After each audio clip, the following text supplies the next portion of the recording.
S. Janaki, ഒരു ശബ്ദം, കോടിക്കണക്കിന് ഹൃദയങ്ങളുടെ ഓർമ്മ.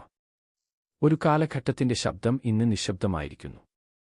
തെന്നിന്ത്യൻ സംഗീതലോകത്തിന്റെ വാനമ്പാടി എസ്. ജാനകിയമ്മ ഇനി ഓർമ്മകളിൽ മാത്രം. 1938 ജനിച്ച ജാനകിയമ്മ 1957 പിന്നണി ഗാനരംഗത്തേക്ക് എത്തി. തുടർന്ന് 6 പതിറ്റാണ്ടിലേറെ നീണ്ട സംഗീതജീവിതത്തിൽ 20-ലധികം ഭാഷകളിലായി ഏകദേശം 48,000 ഗാനങ്ങൾ ആലപിച്ച് ഇന്ത്യൻ സംഗീത ചരിത്രത്തിൽ സ്വന്തം പേർ സ്വർണ്ണലിപികളിൽ എഴുതിച്ചേർത്തു. മലയാളികൾക്ക് അവർ ഒരു ഗായിക മാത്രമായിരുന്നില്ല. ഓരോ വികാരത്തിനും ജീവൻ നൽകിയ ശബ്ദമായിരുന്നു. സന്തോഷവും സങ്കടവും പ്രണയവും മാതൃസ്നേഹവും എല്ലാത്തിനും ജാനകിയമ്മയുടെ സ്വരം ഉണ്ടായിരുന്നു.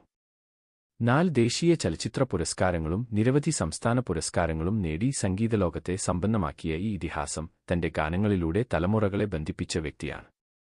2026 ജൂലൈ 11 88 വയസ്സിൽ ജാനകിയമ്മ നമ്മെ വിട്ടുപോയി. പക്ഷേ അവരുടെ ശബ്ദം ഒരിക്കലും മായില്ല. അത് ഓരോ സംഗീതാസ്വാദകന്റെയും ഹൃദയത്തിൽ എന്നും ജീവിച്ചിരിക്കും. ആദരാഞ്ജലികൾ ജാനകിയമ്മ. നിങ്ങളുടെ ഗാനങ്ങൾ എന്നും ഞങ്ങളോടൊപ്പമുണ്ടാകും.